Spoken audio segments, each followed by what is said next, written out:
कक्षा 1 से लेकर कक्षा 12 तक एक लड़की जब पढ़ाई कर रही थी तो हर कक्षा में लगातार टॉप आ रही थी। इसी बीच उसकी एक लड़के से दोस्ती हो जाती है। लड़की बेहद गरीब परिवार से थी। परिवार की आर्थिक स्थिति इतनी कमजोर थी कि परिवार उसे पढ़ाने में असमर्थ था। जिस लड़के से दोस्ती होती है वो लड़का कहता है कि तुम पढ़ाई को जारी रखना और जहाँ तक कि संभव हो सकेगा मैं तुम्हारी मदद करूँगा। लड़का अच्छे घर से था, उसके पास पैसे थे, लेकिन लड़की के पास उतने पैसे नहीं थे। वो लड़का उसकी हर संभव मदद कर रहा था। लड़की धीरे धीरे आगे बढ़ रही थी। साल 2012 में वो लड़की यूपीएससी का एग्ज़ाम क्लियर करने के बाद आईपीएस ऑफिसर बन जाती है। और जैसे ही आईपीएस ऑफिसर बन जाती है पूरे इलाके में शोर हो जाता है। उसके बाद वो ट्रेनिंग पर जाती है, फिर उसे पहली पोस्टिंग मिलती है। पहली पोस्टिंग मिलने के बाद जब वो लौट कर वापस आती है तब वो अपने परिवार को हकीकत बताती है कि एक लड़का है जो मेरी बहुत मदद कर रहा था। उसके बाद उस लड़की ने उस लड़के से शादी का इजहार किया। दोनों शादी करते हैं और आज दोनों हमेशा हमेशा के लिए खुशहाल ज़िंदगी जी रहे हैं। और उनके लोग एग्जाम्पल भी देते हैं कि बुरे वक्त में लड़के ने उस लड़की की मदद की थी और वो लड़की आज भी उस लड़के के साथ हाथ से हाथ मिलाकर, कंधे से कंधे मिलाकर चल रही है। मगर ऐसा सिर्फ फिल्मों में होता है, हकीकत में नहीं। जी हाँ, आज की कहानी जो मैं आपको सुनाने जा रहा हूँ, इस कहानी में ऐसा नहीं होता है। लड़का मदद जरूर करता था, लेकिन जब वक्त आया एक अच्छा जीवन जीने का तो लड़की साथ छोड़कर जाने को बिल्कुल पूरी तरह से तैयार है। ये कहानी आज घर घर में शेयर की जा रही है। इस कहानी को आज हर कोई जानना चाहता है कि आखिरकार मामला क्या है।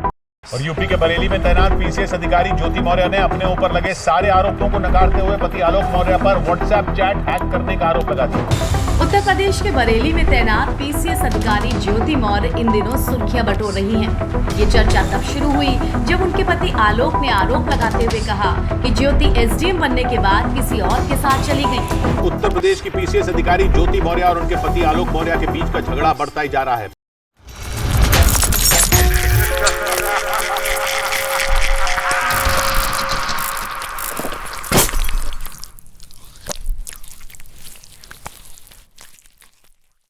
आगे बढ़ने से पहले अगर आपने अभी तक हमारा चैनल सब्सक्राइब नहीं किया है तो अभी कर लें, क्योंकि इस चैनल पर मैं इसी तरह के क्राइम स्टोरीज वीडियोस लाता रहता हूं।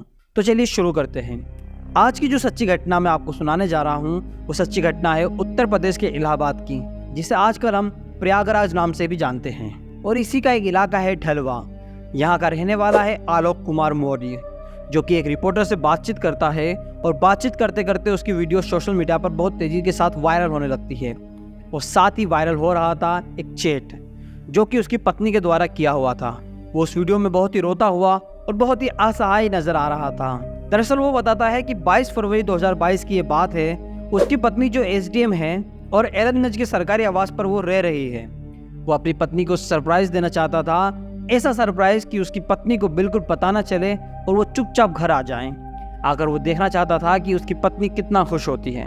दरवाजा खुलता है। जो ऑफिसर की सुरक्षा में लगे हुए पुलिस वाले थे उनसे वो कहता है कि किसी को भी कानो कान खबर न चल जाए और वो लोग बिल्कुल भी ना बोलें। उसके बाद वो दरवाजा खोलता है, अंदर जाता है। वो जैसे ही बेडरूम के अंदर जाता है तो जो उसकी पत्नी होती है, जो कि एक एसडीएम भी है, वो एक पुलिस ऑफिसर के साथ आपत्तिजनक स्थिति में पाई जाती है। वो दोनों एक दूसरे के साथ शारीरिक संबंध बना रहे थे और पति ने जैसे ही अपनी पत्नी को देखा उसके पैरों तले जमीन खिसक गई।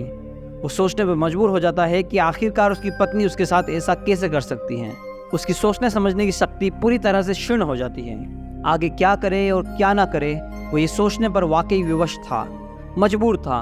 उसके बाद वो चल पड़ता है अलग अलग दफ्तरों में। कभी वो एसएचओ के पास जाता है तो कभी चौकी के इंचार्ज से मिलता है, कभी डीएम से मिलता है तो कभी कमिश्नर से मिलता है, कभी वो डीजीपी से मिलता है तो कभी उत्तर प्रदेश के मुख्यमंत्री योगी आदित्यनाथ के दरबार में जाने के बाद गुहार लगाता है और कहता है कि मुझे न्याय दे दो। भविष्य में उसे न्याय मिलेगा या नहीं मिलेगा, लेकिन उसकी कहानी जो सुन रहे हैं वो सुनने के बाद हर कोई परेशान हो रहा है। आखिरकार कोई ऐसा कैसे कर सकता है। दरअसल कहानी शुरू होती है साल 2009 से। यहाँ एक लड़का है जिसका नाम है आलोक। आलोक की सामान्य पढ़ाई हुई थी और पढ़ाई होने के बाद साल 2009 में इसकी पंचायती राज विभाग में सफाई कर्मचारी के तौर पर नौकरी लग जाती है। ये रहने वाला है उत्तर प्रदेश के प्रयागराज के धूमनगंज के झलुआ इलाके का। और जब इसकी नौकरी लग जाती है तो उसके परिवार के लोग उसकी शादी की तैयारी में लग जाते हैं और लड़की की तलाश करना शुरू कर देते हैं। और तलाश करते करते उनकी तलाश पूरी होती है। ज्योति मौर्य पर। यहाँ चिरई गांव लगता है बनारस में, जो कि यूपी में ही है। वहाँ की रहने वाली होती है ज्योति मौर्य। 19 नवंबर 2010 को धूमधाम से इन दोनों की शादी हो जाती है और सब कुछ इनकी जिंदगी में बहुत ठीक चल रहा था, सब कुछ अच्छे से चल रहा था। दोनों की शादी हो जाती है और जो आलोक की पत्नी होती है ज्योति मौर्य, वो आलोक से कहती है कि मैं पढ़ना चाहती हूँ, मैं आगे बढ़ना चाहती हूँ। जैसे उसका पति ये बात सुनता है तो उसे लगता है कि उसका खुद का सपना अगर पूरा नहीं हो सका तो क्या हुआ, उसकी पत्नी का सपना जरूर पूरा होना चाहिए। इसीलिए वो अपनी पत्नी को लेकर उसकी काउंसलिंग कोचिंग लगाता है इलाहाबाद में। हालांकि यहाँ पर दोनों मियाँ बीवी कई कोचिंग के चक्कर काट रहे थे।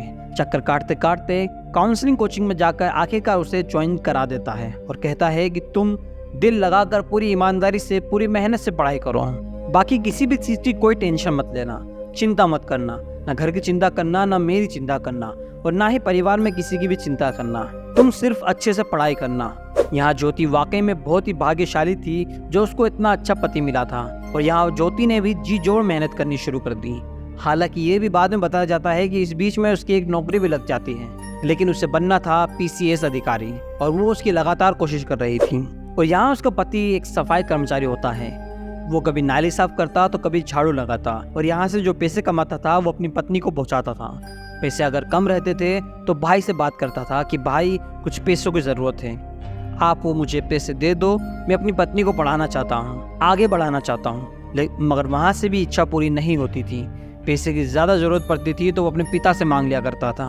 यहाँ तक कि जिस डिपार्टमेंट में वो जॉब कर रहा था वहाँ के DPRO से भी उसने पैसे मांगे ताकि पत्नी की पढ़ाई के बीच में कोई रुकावट ना आए। खुद परेशानी में रहा लेकिन अपनी पत्नी को लगातार पढ़ाता रहा। यहाँ पत्नी भी पूरी ईमानदारी से, पूरी शिद्दत के साथ पढ़ाई कर रही थी, मेहनत कर रही थी। और फिर आता है साल 2015 और साल 2015 में जब रिजल्ट आता है यूपी PCS का तो इस लड़की का पूरे प्रदेश में 16वीं रैंक लगती है। अगर हम महिला वर्ग की बात करें तो महिला वर्ग में इसका तीसरा स्थान होता है।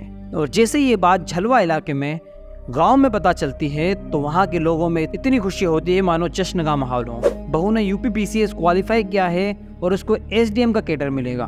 बस इतना था कि पूरे गांव में जश्न मनाया जाता है, सबके सब लोग खुश होते हैं। और अभी इस खुशी को लोग आपस में सेलिब्रेट कर ही रहे थे कि एक और खुशी मिल जाती है। दरअसल ज्योति गर्भवती होती है और फिर इसको जुड़वा बेटियां पैदा होती है, बेहद ही खूबसूरत बेटियां। और इसके बाद फिर गांव में एक बार फिर से खुशी मनाई जाती है।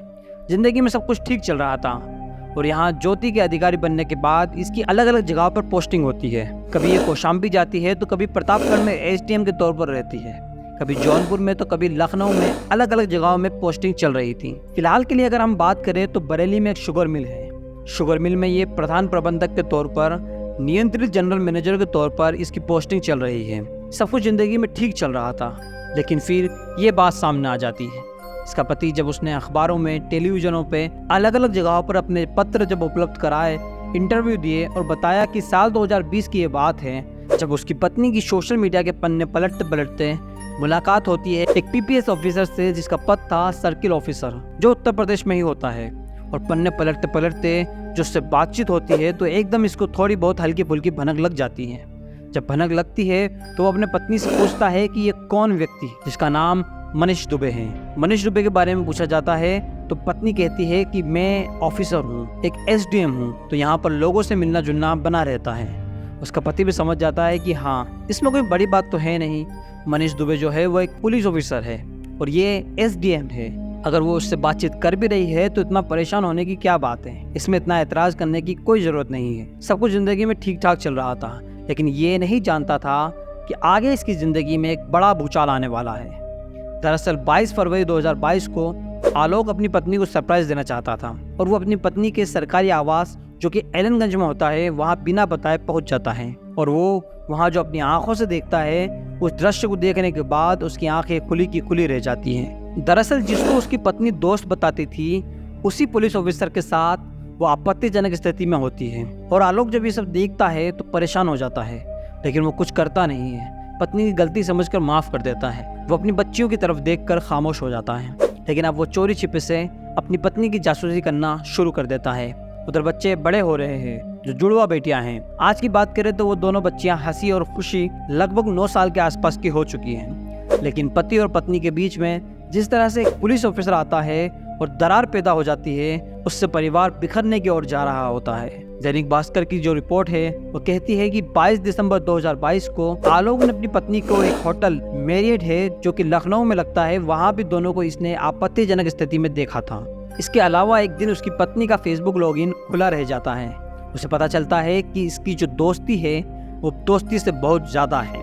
और एक दिन वो देखता है कि उसका जो व्हाट्सएप है उसमें जो चैटिंग है दोनों की, तो चैटिंग को देख के इसकी हालत ख़राब हो जाती है और बद से बदतर हो जाती है, क्योंकि उसने उसमें देखा किस तरह की एक एसडीएम और पीसीएस अधिकारी लगातार बातचीत कर रहे हैं और जो बातचीत थी उसमें बहुत ही ज़्यादा अश्लील बातों का प्रयोग किया गया था और वो बातें इतनी ज़्यादा अश्लील और शर्मनाक थी कि मैं आपको इस वीडियो में नहीं बता सकता।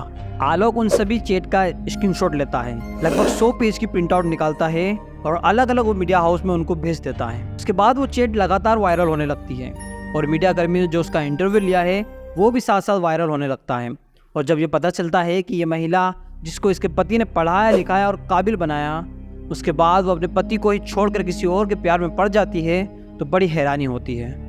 और इससे भी ज़्यादा हैरानी इस बात की होती है कि जिस मनीष दुबे के चक्कर में उसकी वाइफ यानी कि एसडीएम पड़ी हुई है वो पहले से ही शादीशुदा है और उसके बच्चे भी है। उस मनीष दुबे की पत्नी ने जब आलोक मौर्य से बातचीत की तो उसने बताया कि भैया हमारा घर पूरी तरह से बिखर जाएगा, इसीलिए आप हमारी मदद कीजिए। आलोक मौर्य जब उस ऑफिसर की बीवी से बातचीत करते हैं तो कहते हैं कि दीदी आप परेशान बिल्कुल मत होइए, मैं सब देख लूंगा। इससे ये पता चलता है कि ये जो व्यक्ति है आलोक कुमार मौर्य वो महिलाओं के प्रति कितना उदारवादी है, कितनी रिस्पेक्ट करता है। सोचने वाली बात है कि जो मनीष दुबे उसकी पत्नी के साथ आपत्तिजनक स्थिति में देखा गया है वो मनीष दुबे की पत्नी को बहन या दीदी कहकर बड़ी मीडिया में संबोधित कर रहा है। यही आलोक का एक अच्छा व्यक्तित्व नजर आता है। लेकिन यहाँ इस वारदात को लोग एक फिल्म आई थी सूर्यवंशम उससे जोड़ रहे हैं, जिसमें एक कैरेक्टर होता है हीरा ठाकुर जो अपनी पत्नी को पढ़ा लिखा कर उसे IAS अफसर बनाता है, उसकी मदद करता है और हीरा की पत्नी कलेक्टर भी बन जाती है, लेकिन वो उसका साथ नहीं छोड़ती और धोखा नहीं देती। क्या इसकी वजह यह थी कि हीरा ठाकुर के पास 100 बसें और 600 बीघा जमीन थी और यहीं दूसरी तरफ आलोक एक सफाई कर्मचारी है, या फिर ऐसा है कि सभी पत्नियां एक जैसी नहीं होती, कुछ हीरा ठाकुर की पत्नी की तरह होती है तो कुछ ज्योति मौर्य की तरह। खैर वो एक फिल्म थी और यह एक हकीकत है। ऐसी जब बातें सामने आती है तो लोगों को वाकई हैरानी होती है, लेकिन इसका एक और पार्ट होता है। यहाँ ज्योति मौर्य की अपनी एक कहानी है। यहाँ जब मीडिया कर्मी इस महिला एसडीएम के पास जाते हैं और जाकर बातचीत करते हैं, कहते हैं कि जिस व्यक्ति ने तुम्हें पढ़ाया लिखाया है तो तुम उसे कैसे धोखा दे सकती हो, तो उसने वहाँ पर कुछ नई कहानी बताकर मीडिया के जो लोग थे उनको शांत करने की काफी कोशिश की। वो कहती है कि 7 मई 2023 को उसने अपने पति के खिलाफ धूमनगंज थाने में एक FIR दर्ज कराई है, क्योंकि उसका पति उसे लगातार दहेज की मांग कर रहा था। कहता है कि मुझे 50 लाख नकद दो और एक घर भी बना कर दो, और मेरे पति ने मेरे साथ धोखा किया है। साल 2010 में जब मेरी शादी हुई थी तो ये बताया गया था कि जो मेरे होने वाले पति है वो ग्राम पंचायत अधिकारी है, और यही बताकर शादी की थी। जब मैंने कुछ टाइम के बाद देखा तो ये पता चला कि मेरे जो पति है वो ग्राम पंचायत अधिकारी नहीं बल्कि एक सफाई कर्मचारी है। तो मुझे ये बात सुनकर बहुत ज़्यादा गुस्सा आया था। मैंने इस बात को लेकर अपने परिवार से एतराज़ भी किया था, अपने मायके वालों को बताया भी था, अपने ससुराल वालों से भी मैंने बोला था कि ये गलत है, तुमने मेरे साथ गलत किया है। और मैं तो शादी से पहले ही PCS की तैयारी कर रही थी और शादी के बाद UP से इसकी तैयारी कर रही थी। उसने ये भी कहा कि आलोक ने मेरी किसी भी तरीके से आर्थिक रूप से मदद नहीं की है, बल्कि मैंने नौकरी पाने के बाद लगातार अपने ससुराल वालों की मदद की है। मुझ पर जो आरोप लगाए गए हैं वो पूरी तरह से निराधार हैं। अब इस कहानी में आगे क्या होगा, कौन बचेगा और कौन फंसेगा, ये तो भविष्य में ही छुपा है। लेकिन यहाँ आलोक DG होमगार्ड के पास जब जाकर शिकायत करते हैं तो VK मौर्य इस मामले की जांच पड़ताल इलाहाबाद के DIG को सौंपते हैं और कहते हैं कि जो भी जांच में रिपोर्ट सही पाई जाएगी उसके बाद ही इसमें सही चीज निकल कर सामने आ सकती है। कौन झूठा है कौन सच्चा है ये तो वक्त ही बताएगा। लेकिन अगर पति सच बोल रहा है तो वाकई इस महिला ने अच्छा नहीं किया है, और यदि महिला सच बोल रही है तो उसका पति उसके साथ अच्छा नहीं कर रहा है, क्योंकि इन दोनों की लड़ाई में 2 बच्चों की जिंदगी पूरी तरह से अंधकार की ओर जा रही है। अब उनका भविष्य कैसे संभलेगा? यही नहीं, जिस पुलिस ऑफिसर से SDM का अफेयर चल रहा था अब उसकी पत्नी का क्या होगा?